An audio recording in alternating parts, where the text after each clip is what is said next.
आजाद अधिकार सेना के कार्यकर्ताओं को फर्जी मुकदमों में साजिशान गया फंसाया हरदोई। डॉक्टर शून्य चक्रपाणी कटियार बालाजी अस्पताल हरदोई द्वारा थाना कोतवाली शहर हरदोई में दिनांक 28 मई 2023 को दर्ज मुकदमा अपराध संख्या 0360/2023 और इसी तारीख को कुछ देर पहले थाना कोतवाली शहर में दर्ज मुकदमा अपराध संख्या 0359/2023 के तहरीर के अवलोकन से ये पूरी तरह साफ हो जाता है कि ये दोनों मुकदमे बालाजी अस्पताल में हो रही तमाम अनियमितताओं, अनुचित कृत्यों, अवैध कार्यों के संबंध में आजाद अधिकार सेना के कार्यकर्ता पदाधिकारी मोहित मिश्रा, अंकित गुप्ता, सुनील भारती तथा अन्य द्वारा आवाज उठाने और उन अनियमितताओं को सामने लाते हुए उनका पर्दाफाश करने के कारण पुलिस द्वारा आवाज उठाने वालों के खिलाफ ईमेल मिलाप कर दर्ज किए गए हैं, जिसमें एफआईआर दर्ज करने के पूर्व ही पुलिस द्वारा कुछ कार्यकर्ताओं को गलत हिरासत में लेकर उन्हें जेल भेज दिया गया है।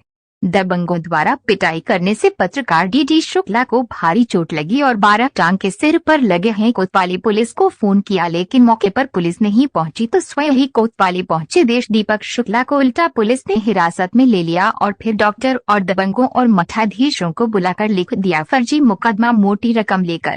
तमाम ऐसे एविडेंस और तथ्य हैं जो बालाजी अस्पताल की अनियमितताओं की पुष्टि करते हैं, जिनमें बालाजी अस्पताल के विरुद्ध पूर्व में प्रेषित कई शिकायतें मां शून्य लोकायुक्त के सामने परिवाद आदि शामिल हैं।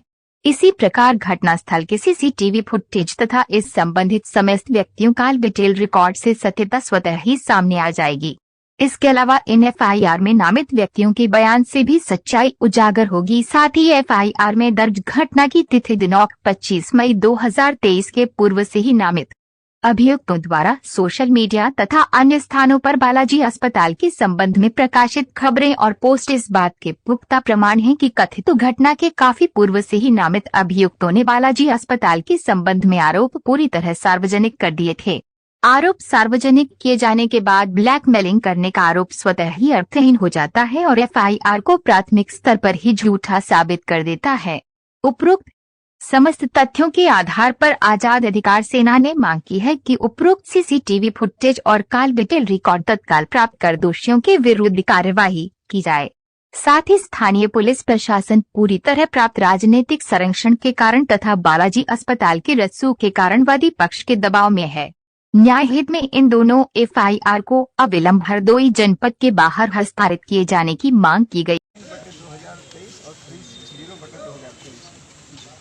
यह दोनों एफआईआर थाना कोतवाली शहर में हुआ है। एक्सटॉर्शन उसमें मेन उसमें एलिगेशन है। 386 भी है इसका मतलब 386 ही है जी मेन धारा 386 ही है। तो इसमें हमारी पार्टी का यानी हम लोग की पार्टी है आज़ाद अधिकार सेना, उसके कुछ लोगों के भी नाम हैं और जो हमारा जो प्राइम इशू ऑफ कंटेंशन है, क्यों हम उसको मतलब गलत मान रहे हैं, हम उसको गलत मान रहे हैं कम से कम as far as our people are concern. उसका कारण ये है कि हमारे जो साथी हैं जो हमारी पार्टी के हैं उनके पास इस बात का एविडेंस है कि वो जैसे कि एक्सटॉर्शन प्राइमरी लेवल माना जाता है कि हम आपसे तभी लेंगे जब आपकी खबर हमारे पास हो और हम आपसे उसको पब्लिक डोमेन में नहीं डालेंगे और आपसे बात करते रहेंगे। हम पब्लिक डोमेन में डाल रहे हैं जैसे अब हम लोग खुद है, हम तो सोच रहे थे कि इस तरह से तो हमारे ऊपर रोज़ एक्सटॉर्शन का मुकदमा हो, क्योंकि हम लोग की शिकायत करते हैं। तो जो है हमने कोई शिकायत ऑलरेडी पब्लिक डोमेन में डाल दिया, उसके बाद वो कह रहा है कि हमने इनसे ये लिया, उसके पास सबूत कुछ नहीं है। भाई आपसे हमने पैसे लिए तो कुछ सबूत होंगे ना, हमने पैसे लिए तो आपको तो एविडेंस देंगे। यहाँ अगर खाली फ़ोन रिकॉर्डिंग भी होगा, फ़ोन रिकॉर्डिंग इस आशय का हो कि हम आपसे पैसे मांग रहे हैं, ऐसा कुछ एविडेंस नहीं है।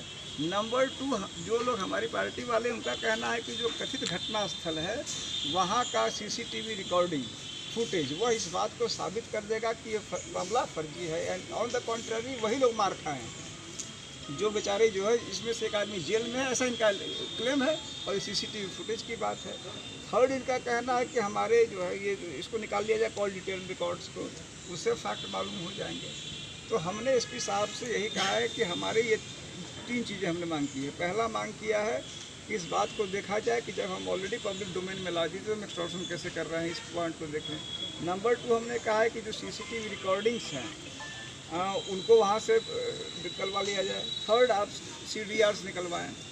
और हम लोग के आने का यहाँ और इस इशू को इतना गंभीरता से लेने का हमारा पर्पस है कि जो हमारे साथी हैं वो उसमें कई लोग आपके प्रोफेशन में भी हैं, नंबर एक। उससे ज़्यादा इम्पोर्टेंट ये है कि हमारा ये मानना है कि स्टेट गवर्नमेंट में, मौजूदा उत्तर प्रदेश सरकार में यह ट्रेंड हो गया है कि जिसने आवाज़ उठाई, विशेष करके जो पत्रकार हैं, यूट्यूबर्स हैं, छोटे पत्रकार हैं, बड़े पत्रकार हैं, आपको जो मान लीजिए एक्टिविस्ट हैं, उन्होंने जहां किसी की शिकायत की या किसी के खिलाफ आवाज़ उठाई, तो जिस पर शिकायत की, आज अभी भी वो बालाजी के खिलाफ कुछ नहीं हुआ, उसके खिलाफ सीरियस एलिगेशन से कुछ नहीं हुआ, ये जरूर लद गया, इन पर FIR हो गया।